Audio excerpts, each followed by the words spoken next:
Welcome back to ATL Day Ones. I am Tenitra, and that is Jarvis. And thank you guys again for just supporting us the way that you do. As always, when you go to wherever you download your podcast, make sure that you give us a 5-star review. We appreciate it, and we definitely take your feedback seriously. So thanks again for rocking with us, especially today because we are kicking off a series, NFC South, around the NFC South. So we have a special guest for you guys today. But before we talk about that and before we bring our guest in, Jarvis wants to tell you a little bit about Athletic Greens. Athletic Greens, y'all. Let me tell y'all, like, have you been trying to figure out how to have better health? Have you ever trying to figure out how you can get all you need in one scoop, one shot of some good old green? The Athletic Greens, Athletic Greens got you taken care of, right? Because, one thing I've been struggling, I've been trying to get my health together, get this weight loss, and I'm telling you, Yes. Athletic Greens has been able to do that. And what is Athletic Greens, Jarvis? With one delicious scoop of AG1, you're absorbing 75 high quality vitamins, minerals, whole food source, superfoods, probiotics, and adaptogens to help you get your day started. And just a little fact for you. It contains less than 1 gram of sugar, no GMOs, no nasty chemicals, or artificial anything. And it costs you less than $3 a day. You're investing in your health, and it's cheaper than your whole cold brew habit. You can go, so jump on this bad boy. All right, so let me tell you what Athletic Greens is doing for you, right? To make it easy, Athletic Greens is going to give you a free 1-year supply of immune supporting vitamin D and 5 free travel packs with your first purchase.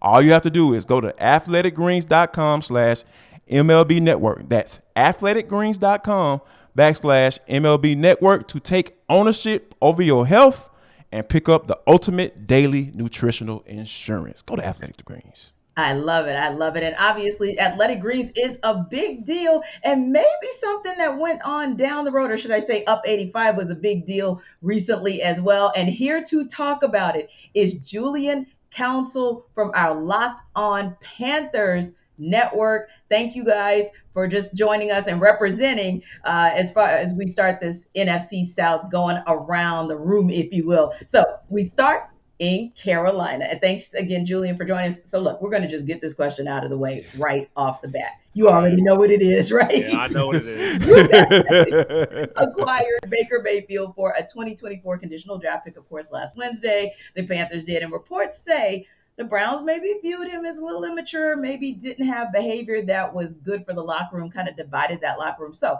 I just wanted to know from you, Julian, what were your initial thoughts when you heard that Carolina was getting Mayfield, and are you concerned about his fit with this team?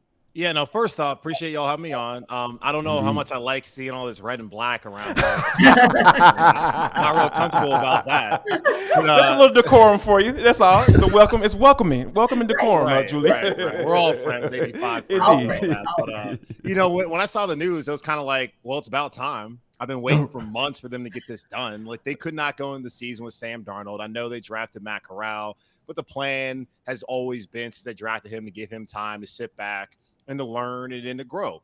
He's not going to be able to do that if Sam Darnold's playing this upcoming season because Darnold has never played a full 17 or 16 game schedule. He also has not played well. He's been statistically the worst quarterback since he entered the league back in 2018. So they need to go out there and find someone who could at least give this team an opportunity to compete after making what I thought were really good moves in free agency, especially rebuilding the offensive line. And Baker Mayfield was that guy. It was always, to me, inevitable that he would be here in Carolina. Now, what led him to Carolina, in part, like you're bringing up there, Tenitra, is the fact that he did wear on the Browns organization. Kevin Stefanski is for his head coach up there. And also not just him, but Hugh Jackson. You had public spats with him. Freddie Kitchens, the former head coach in Cleveland. And in last year, pretty publicly, him and OBJ had a falling out that led Odell going to Los Angeles, which worked out for him as he won a Super Bowl with the Rams. Now, the reporting from Chris Mortensen about the whole adult in the room doesn't look really good on the Browns now, considering all the things that Deshaun Watson has been accused of and now has had to settle in court. But I do understand why they wanted to move on because Deshaun is a better talent, and Baker kind of was going to get them as far as he took them there a couple years ago to the divisional round, and they wanted to upgrade. So, yeah, there's a little bit of concern about Baker's past issues and also just his performance on the field, but he is far and above an upgrade from Sam Darnold and even Teddy Bridgewater, who the Panthers have rolled out there the last 2 years since Matt Rule's been here as the head coach. So And I let me think, ask you this, Jarvis. It might be easier to kind of segue into because Julian's kind of already brought it up. And, my question was around that very thing. So you sign Mayfield, but you retain Darnold, but you draft Matt Corral. So does that change the long-term strategy for the Panthers at QB? And the reason Jarvis and I wanted to ask you is because we've been facing a similar situation here in Atlanta where the Falcons signed Marcus Mariota, but then they draft Desmond Ritter. Of course, Matt Ryan is gone. And so the question becomes long-term strategy here. So we wanted to know what you believe the long-term strategy is there. I don't know. I don't think they even know. That's the thing about this. You, Jarvis, right? That's a great answer, Julian. There has been no semblance of a plan at the position since Matt Rule got here. And I don't even count the first 2 years of ownership of David Tepper when he inherited Cam Newton, Ron Rivera. The last 2 years, that's when I look at his ownership when he brought in his own head coach, a guy who came from college. And historically, college coaches have not had much success as of late. And you look at the Nick Sabans, the Steve Spurriers, even the great ones, which Matt Rule was not at Baylor or Temple. They couldn't even win in the NFL. And he's decided to bring him in and bring in Teddy Bridgewater, which at the time felt like, okay, Teddy can be a bridge quarterback, no pun intended. And then you get your guy, maybe like a Justin Fields in 2021. But instead, they said, nah, we don't want to wait for a rookie to develop, so let's go ahead and bring in Sam Darnold. And we all saw how that worked out, predictably so. He was terrible like he was in New York. Now with Baker here, and even after they drafted Matt Corral, I have no idea who's going to start week 1 of 2023. And I talked about it on my show recently how that's not a great situation. Like for now, it's a Baker Mayfield show, but who's going to be running the show next year? I have no idea. I don't know how y'all feel about Desmond Ritter. I was talking to one of my friends the other day, just looking at all the NFL quarterbacks who are going to start this upcoming season. I could name 4 or 5 that weren't drafted in the first round. Teams don't typically draft a quarterback in the 3rd round and expect for them to be their franchise quarterback. I don't know if Atlanta's thinking about that with Desmond Ritter. Next year is perceived to be a deeper quarterback class. So I think you guys are going to be pretty bad. So you're going to have a good opportunity to get somebody like CJ Stroud or Bryce Young next season.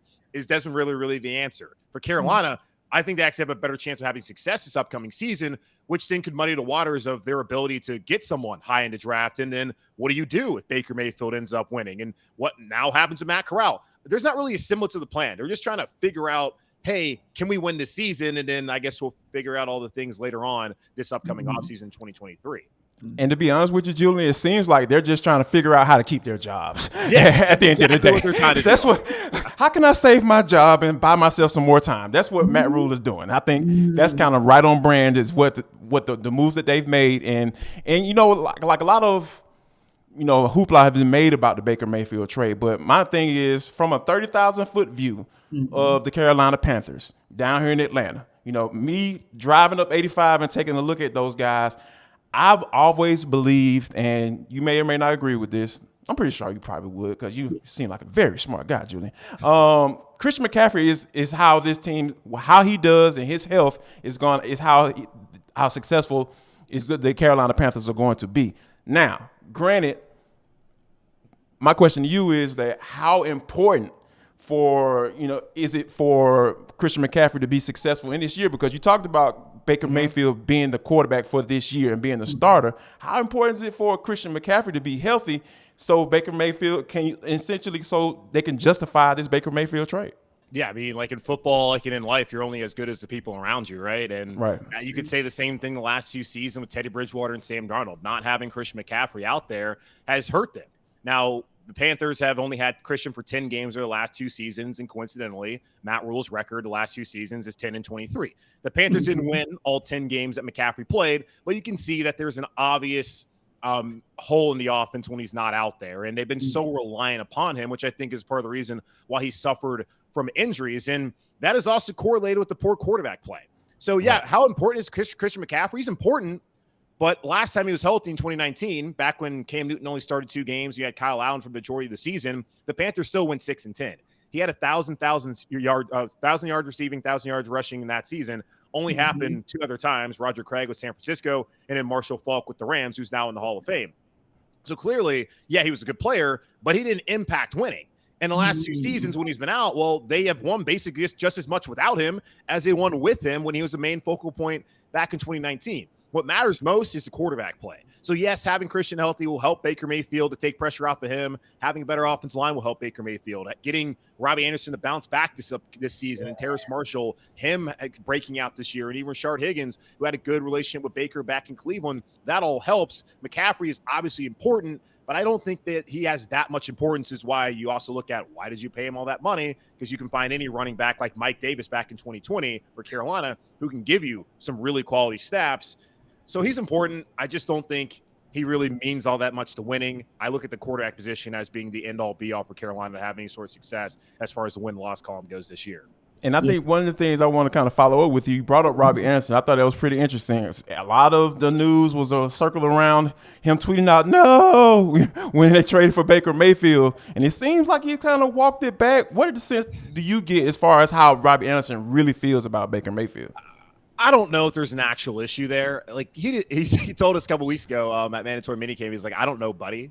Like, I don't know him. So it's like, I don't see why they would ever have met each other. Like, at what point would their paths across? He's gone back and said that it was all about defending Sam Darnold. He was on the I Am Athlete podcast, I think last week, talking to Brandon Marshall and those guys and telling them how, he really was kind of talking about Sam Darnold and how when he was in New York, he saw how Sam's development got all messed up. In that he was just trying to defend a guy he's played the majority of his career with as his quarterback more so than to try and denigrate Baker Mayfield, a guy who, as he allegedly says, he doesn't know buddy. So that's all well and good, bro. But if you put a comment like that saying nah to having interest in trading for Baker Mayfield, you're opening up a lot of criticism for people to interpret it however they want. You didn't add the context. Now that you add it later, it's hard to believe, especially when you go back to last season and on the sideline, Robbie Anderson's yelling at Sam Darnold, cussing him out, telling him to tighten up, and I'm sure far more colorful words. I don't know how much I really believe that he's all on board with Baker Mayfield. But if he wants to have a better season,